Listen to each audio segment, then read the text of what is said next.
Hello అండి, అందరికీ నమస్కారం. ఈరోజు నేను శ్రీ డాక్టర్ లక్ష్మి గారు రచించిన ఆలంబన ఆఖరి భాగం. నేను సునీత. Welcome to Telugu Kathalokam. వంశీ మనోజ్ఞలు హౌస్ సర్జన్సీ పూర్తయిపోయి ఇంటికి వచ్చారు. తర్వాత ఏం జరిగిందో విందాం. హౌస్ సర్జన్సీ కూడా అయిపోయింది. ఇక ముందు ఏం చేద్దామనుకుంటున్నావు వంశీ? కాఫీ సిప్ చేస్తూ వంశీని అడిగాడు మనోహర్. వంశీ మనోజ్ఞలు చదువులు ముగించుకుని ఇంట్లోకి వచ్చి దాదాపు వారం రోజులైంది. ఆ రోజు మనోహర్ మనోజ్ఞలను డిన్నర్కి పిలిచింది అనుపమ. మర్నాడు ఆదివారం కావడంతో డిన్నర్ ఎటువంటి తొందర లేకుండా తీరికగా చేయవచ్చునని భోజనాలు పూర్తయ్యాక నలుగురు డ్రాయింగ్ రూమ్లో కూర్చుని మాటలు మొదలెట్టారు. మనోహర్కి డిన్నర్ అయ్యాక కాఫీ తాగటం అలవాటు. అందుకే అతనికి ప్రత్యేకంగా కాఫీ చేసి ఇచ్చింది అనుపమ. తను పిల్లలతో పాటు ఐస్ క్రీమ్ స్కూప్ తింటూ, ఎండీ చేద్దామనుకుంటున్నాను అంకుల్. మరో 3 నెలల్లో నీట్ పరీక్షలు ఉన్నాయి. నేను మనోజ్ఞ ఎప్పుడో ప్రిపరేషన్ కూడా మొదలెట్టేశాం. ఇద్దరం ఎయిమ్స్లో సీట్ కోసం ప్రయత్నిద్దామనుకుంటున్నాం అన్నాడు. వంశీ మాటలకు చివుక్కున తలెత్తి చూసింది అనుపమ. అతని మాటలతో ఏకీభవిస్తున్నట్లు మనోజ్ఞ కూడా తల తిప్పుతోంది. స్పెషలైజేషన్ ఏం చేద్దామనుకుంటున్నారు? యథాలాపంగా అడిగాడు మనోహర్. నాకైతే ఇంటర్నల్ మెడిసిన్ చదవాలని ఉంది.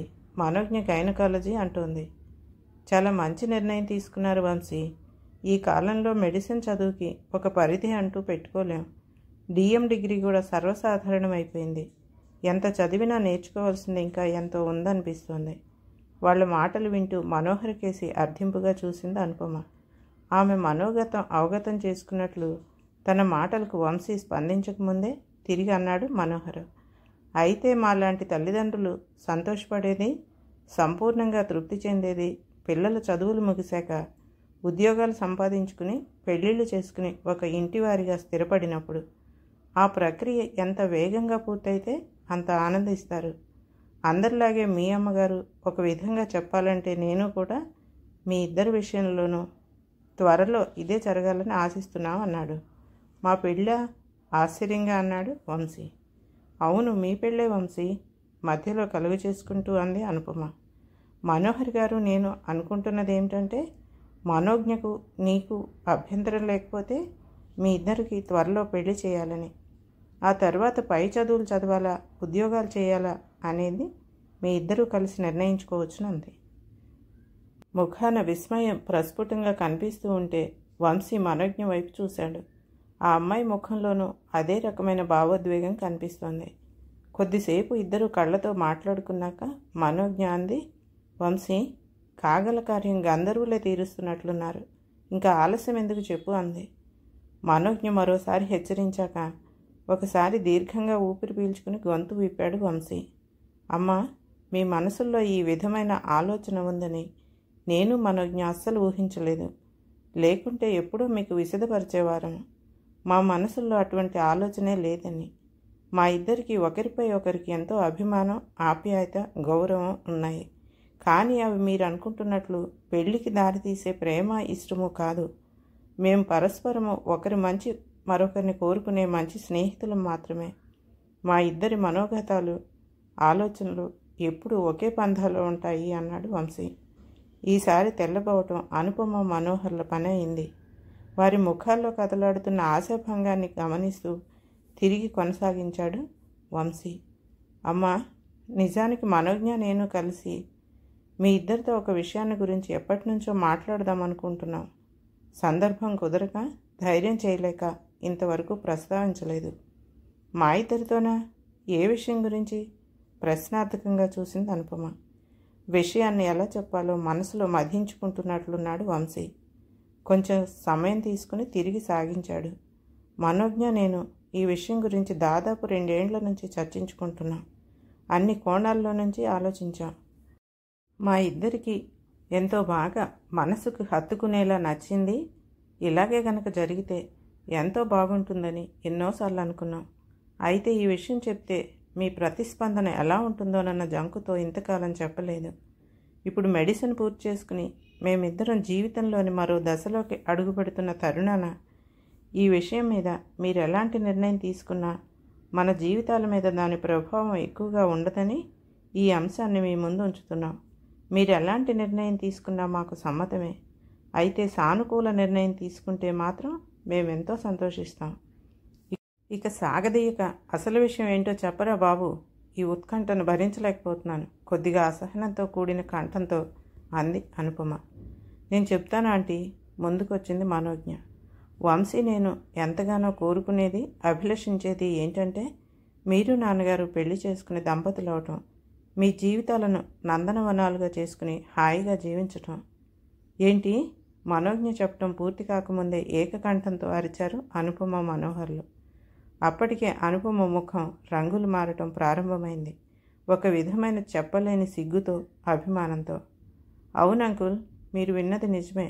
మేమిద్దరం మనసారా కోరుకునేది మీరిద్దరూ ఒకటై ఆనందంగా ఒకరికొకరు తోడై నీడై జీవించాలని అన్నాడు వంశీ. మనోహర్కి ఏం మాట్లాడాలో పాలుపోలేదు. ఎంతో ప్రయత్నం మీద అన్నాడు, అది కాదు వంశీ, ఈ వయసులో మాకు పెళ్ళేంటి? అదేంటి అంకుల్ అలా అంటారు? ఇప్పుడు మీ వయసు ఏమంత మించిపోయిందని? అమ్మకి 46 దాటలేదు, మీకు 50 దాటలేదు. కనీసం 30 ఏళ్ల జీవితం ఉంది మీ ముందర. ఇలా ఒంటరిగా ఎంతకాలం గడుపుతారు? ఇప్పటి వరకు మనోజ్ఞ నేనే మీ లోకమై ఉన్నాము. మున్ముందు మనోజ్ఞ నేను మీకు పూర్తిగా తోడుండటానికి వీలవుతుందో లేదో చెప్పలేం. మా వృత్తి జీవితాలలో, సంసార జంజాటాలలో పడి మీకు ఎంతసేపు గడపగలుగుతామో మాకే తెలియదు. అందుకే మీకంటూ ఒక ప్రత్యేకమైన జీవితం, ఒక జీవన సహచరుడు ఉండాలి. అమ్మకి మీరు, మీకు అమ్మ గత 6 ఏళ్లుగా బాగా తెలుసు. ఒకరంటే ఒకరికి గౌరవం, అభిమానం ఉన్నాయి. ఇద్దరి అభిరుచులు కూడా బాగా కలుస్తాయి. నాకు తెలిసి మీరు కలిసి జీవించడానికి ఒప్పుకుంటే మీ జీవితాలు ఎంతో ఆనందంగా, హృదయంగా సాగిపోతాయి. ఒకరికొకరు జీవితాంతం ఆలంబనగా నిలుస్తారు. దయచేసి ఒప్పుకోండి అంకుల్, అర్థింపుగా అన్నాడు వంశీ. మీకు పెళ్లి చేయాల్సిన వయసులో మాకు పెళ్ళేంట్రా, మీ పిచ్చి కాకపోతేను? ఎంతో లోతైన బావిలో నుంచి వస్తున్నట్లు బలహీనంగా వినపడింది అనుపమ గొంతు. మనోజ్ఞ అనుపమ ప్రక్కకు చేరి ఆమె చేతులను తన చేతుల్లోకి ఆప్యాయంగా తీసుకుంది. ఆంటీ, అమ్మ ప్రేమంటే తెలియకుండా పెరిగిన దాన్ని నేను.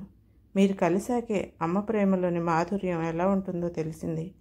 మీరు నాన్నగారు కలిసి ఉంటే రేపు నేను పెళ్లి చేసుకున్నాక కూడా నాకంటూ ఒక పుట్టిల్లు, ఒక అమ్మ నాన్న ఉంటారు. మీ దగ్గర నేను అమ్మ ప్రేమను సంపూర్ణంగా జీవితాంతం పొందగలుగుతాను. నా కోసం నాన్న, వంశీ కోసం మీరు మీ సరదాలన్నీ చంపుకుని ఎంత త్యాగం చేశారో మా ఇద్దరికీ బాగా తెలుసు. ఇక మీదైనా మీకోసం మీరిద్దరూ జీవించాలన్నది మా ఇద్దరి ఆకాంక్ష. దయచేసి కాదనకండి ఆంటీ. మీ సంగతి అటుంచు, ఈ సమాజం నవ్విపోదు. పెళ్ళిడికొచ్చిన పిల్లల్ని పెట్టుకుని తగుదునమ్మా అని సిగ్గు లేకుండా పెళ్లి చేసుకున్నారని చివరి ప్రయత్నంగా సమాజం ప్రసక్తి తెచ్చింది అనుపమ. నాకు మనోజ్ఞకు లేని అభ్యంతరం ఈ సమాజానికి ఎందుకమ్మా? ఉంటే మాకుండాలి, కానీ మేమే పెళ్లి చేసుకోమని మిమ్మల్ని ప్రోద్బలం చేస్తూ ఉంటే అభ్యంతరం చెప్పడానికి వాళ్ళెవరమ్మా? ఈరోజు మిమ్మల్ని ఎవరైనా విమర్శించినా మనం ఎవ్వరం పట్టించుకోవాల్సిన అవసరం లేదు. కొద్ది రోజుల్లో వాళ్లే మర్చిపోతారు. మనోజ్ఞ నేను మరో 4-5 ఏళ్ళు మా చదువులపైనే దృష్టి పెట్టాలనుకుంటున్నాం. సాధ్యమైనంత ఎక్కువ చదివి విద్యలో, వృత్తిలో పూర్తి నైపుణ్యం సాధించిన తర్వాతే సరైన జోడును చూసుకుని జీవితంలో స్థిరపడాలని అనుకుంటున్నాం. ఈలోగా మా ఇద్దరికీ కావాల్సింది మీ ఇద్దరి సంతోషం, ఆనందం. మా కోరికను కాదనకుండా ఒప్పుకోండమ్మా, మరోసారి అనుపమను అర్థించాడు వంశీ. అదే సమయంలో మనోహర్ను కూడా ఒప్పించడానికి ప్రయత్నిస్తోంది మనోజ్ఞ. ఏం మాట్లాడాలో తెలియక యాదృచ్ఛికంగా మనోహర్ వైపు చూసింది అనుపమ, ఏం చేద్దామన్నట్లు. అతని కళ్ళల్లో లీలగా కనపడుతున్న అంగీకార భావం చూసి అప్రయత్నంగా వంశీ మాటలకు తలూపింది, తన ఒప్పుదలను సూచిస్తూ. ఆమె తలూపగానే గట్టిగా అరిచాడు వంశీ, మనోజ్ఞ, అమ్మ ఒప్పేసుకుంది అంటూ. అతని కేక వినగానే మనోజ్ఞ ఒక్క ఉదుటున అనుపమను పట్టుకుని కుదిపేసింది. గట్టిగా కావలించుకుని అలా చేసింది. అనుపమ ఎర్రబారిన ముఖంతో సిగ్గులో మొలకే అయ్యింది. మనో అంకుల్ ఇంకా ఏం చెప్పలేదు, సందేహం వెళ్ళబుచ్చాడు వంశీ. నాన్న అంగీకారమా? అమ్మ సరేనన్నాక ఆయన ఒప్పుదల ఎవరికి కావాలి? అయినా నా మాట కాదనే ధైర్యం ఉందా ఆయన గారికి? తల ఎగిరేస్తూ అంది మనోజ్ఞ. ఆమె మాటల కోసం చిన్న మందహాసం చేశాడు మనోహర్. వాళ్ళ నవ్వులతో ఆ ఇల్లు ఒక స్వర్గసీమే అయింది. కథ సమాప్తం. ఈ కథ కనుక మీకు నచ్చినట్లయితే లైక్ చేయండి, షేర్ చేయండి, మరియు సబ్స్క్రైబ్ కూడా చేయండి.